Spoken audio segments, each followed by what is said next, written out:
সালামু আলাইকুম ওয়া রাহমাতুল্লাহি ওয়া বারাকাতুহু। নাহবে মির ধারাবাহিক ক্লাসের আজকের ক্লাসে আপনাদেরকে স্বাগতম। আজকে আমাদের আলোচনার বিষয় হচ্ছে ইসমে গায়রে মুতামাক্কিনের দ্বিতীয় প্রকার আসমায়ে ইশারাত নিয়ে। গত ক্লাসে আমরা প্রথম প্রকার মুজমারাত নিয়ে বিস্তারিত আলোচনা করেছিলাম, আর আজকে হচ্ছে ইসমে ইশারা তথা ইঙ্গিত সূচক বিশেষ্য সমূহ। প্রথমে আমরা দেখি আসমায়ে ইশারা কাকে বলে।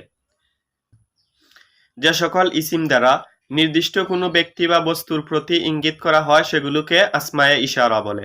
তাহলে আমরা দেখলাম এমন কিছু ইসিম রয়েছে যার দ্বারা নির্দিষ্ট কোনো ব্যক্তি বা বস্তুর দিকে ইশারা করা হবে, অর্থাৎ ইঙ্গিত করা হবে, আর তাকেই বলা হয়, অর্থাৎ ওই সমস্ত ইসিমগুলোকেই আসমায়ে ইশারাত বলা হয়।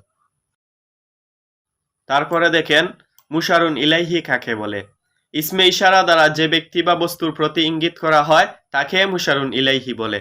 তাহলে আমরা দেখলাম যে ইসমে ইশারাগুলো রয়েছে ওইগুলা দ্বারা যার প্রতি ইঙ্গিত করা হবে তাকেই মুশারুন ইলাইহি বলে। উদাহরণস্বরূপ ধরেন, আমি বললাম হাজ আল কিতাব, এই কিতাবটি। এইখানে হাজা শব্দটি হচ্ছে ইসমে ইশারা, কারণ যেই ইসিম দ্বারা কোনো ব্যক্তি বা বস্তুর প্রতি ইঙ্গিত করা হয় তাই ইসমে ইশারা, আর হাজা দ্বারা কিতাবের প্রতি ইঙ্গিত করা হয়েছে, তাহলে হাজাটি হচ্ছে ইসমে ইশারা। আর আল কিতাব শব্দটি হচ্ছে মুশারুন ইলাইহি, কারণ ইসমে ইশারা দ্বারা যার প্রতি ইঙ্গিত করা হয় তাকে মুশারুন ইলাইহি বলে। তাহলে আমি যদি বলি যালিকার রাজুলু, ওই ব্যক্তি, এখানে জালিকা শব্দটি ইসমে ইশারা হবে, আর আর রাজুলু শব্দটি মুশারুন ইলাইহি হবে। তারপর দেখেন ইসমে ইশারা কয়টি ও কি কি। আসমায়ে ইশারা 13টি। তার মধ্যে প্রথমটি হচ্ছে এক বচন মুজাক্কারের ক্ষেত্রে, যেমন যা। দেখেন আমরা হয়তো যা তেমন বেশি দেখি নাই, কিন্তু হাজা দেখেছি। হাজা বা যা উভয়টি একই, আর তা হচ্ছে আসমায়ে ইশারার প্রথমটি, অর্থাৎ এক বচন মুজাক্কারের জন্য একজন পুরুষ মানুষ বুঝাবে অথবা এমন একটি বস্তু বুঝাবে যা মুজাক্কার হয় এবং এক বচন হয়।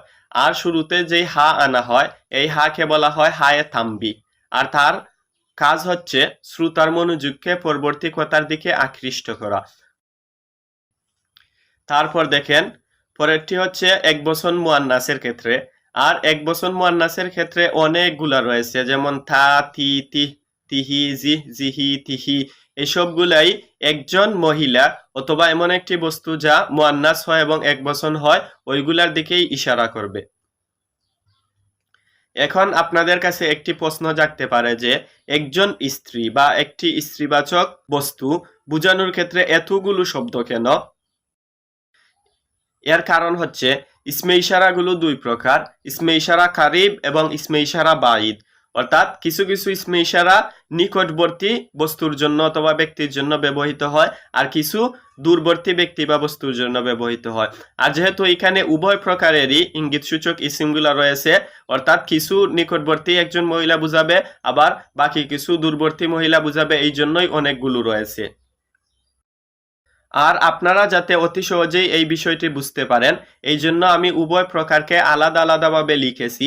আমরা ওইখান থেকে দেখলে ইসমে ইশারাগুলো অতি সহজে বুঝতে পারবো, এবং নিকটবর্তীর জন্য কোন কোন ইসমে ইশারা আর দূরবর্তীর জন্য কোন কোন ইসমে ইশারাগুলো ব্যবহৃত হয় তা আমরা অত্যন্ত সুন্দরভাবে বুঝতেও পারবো এবং মনে রাখতে পারবো।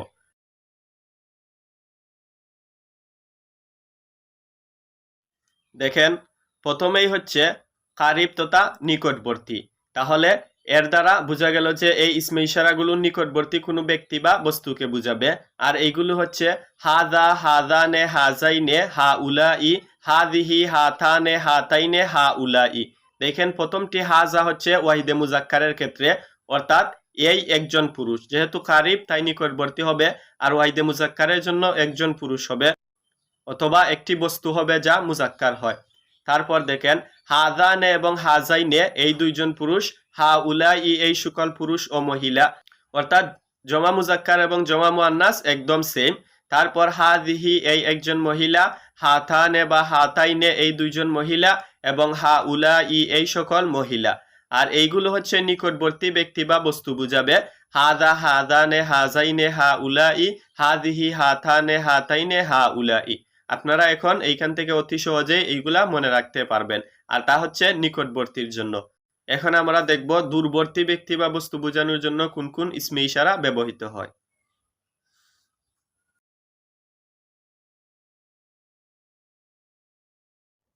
দেখেন ইসমে ইশারা বাঈদ অর্থাৎ ওই ইসমে ইশারাকে বলা হয় যে ইসিমগুলো দূরবর্তী কোনো ব্যক্তি বা বস্তুর দিকে ইঙ্গিত করে। আর সেইগুলো হচ্ছে যালিকা, জানিকা, উলাইকা, তিলকা, তানিকা, উলাইকা। দেখেন প্রথমটি হচ্ছে ওয়াহিদে মুজাক্কার জালিকা, আর তা বুঝাবে ওই একজন পুরুষ, নিকটবর্তী নয় দূরবর্তী ওই একজন পুরুষ। তারপর জানিকা ওই দুইজন পুরুষ। তারপর জমা মুজাক্কার এবং মুআন্নাস হচ্ছে সেম, উলাইকা ওই সকল পুরুষ এবং মহিলা।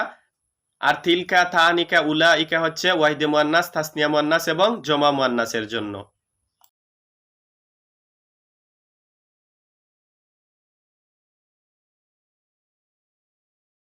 আর ইসমে ইশারার তারকিবের ক্ষেত্রে একটি জিনিস লক্ষ্য করবেন যে যেই আসমায়ে ইশারাতগুলো রয়েছে তার পরবর্তী শব্দ আলিফলাম সহ নাকি আলিফলাম ব্যতীত।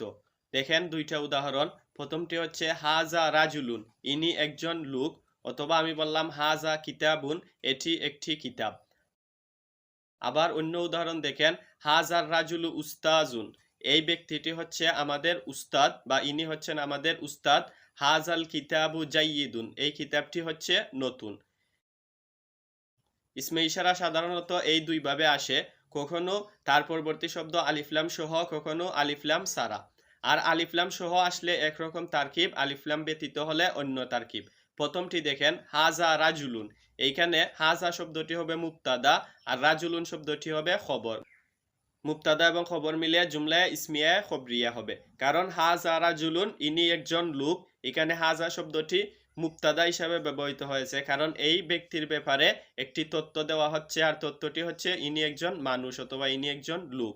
কিন্তু হাজার রাজুলু উস্তাজুন, এই ব্যক্তিটি হচ্ছেন আমাদের উস্তাদ, এইখানে হাজা হবে ইসমে ইশারা এবং আর রাজুলু হবে মুশারুন ইলাইহি। ইসমে ইশারা এবং মুশারুন ইলাইহি মিলে মুবতাদা হবে, কারণ এই ব্যক্তি সম্পর্কে বলা হয়েছে তিনি হচ্ছেন উস্তাদ। তাহলে এই ব্যক্তি সম্পূর্ণটা মুবতাদা আর উস্তাদ হচ্ছে খবর, তাহলে উস্তাদুন শব্দটি খবর, মুবতাদা এবং খবর মিলে জুমলাহে ইসমিয়া খবরিয়া হবে। সেমভাবে হাদা কিতাবুন, এটি একটি কিতাব, কিতাব সম্পর্কে একটি তথ্য, এটি হচ্ছে কিতাব। তাহলে হাদা মুবতাদা, কিতাবুন খবর। কিন্তু হাদাল কিতাবু, এই কিতাবটি, এখনো এই কিতাব সম্পর্কে কিছু বলা হয় নাই, জাইয়িদুন নতুন। তাহলে হাদাল কিতাবু ইসমে ইশারা এবং মুশারুন ইলাইহি, হাজা ইসমে ইশারা এবং কিতাব মুশারুন ইলাইহি, ইসমে ইশারা এবং মুশারুন ইলাইহি মিলে মুবতাদা এবং জাইয়িদুন হচ্ছে খবর। মুবতাদা এবং খবর মিলে জুমলা ইসমিয়ায়ে খবরিয়া।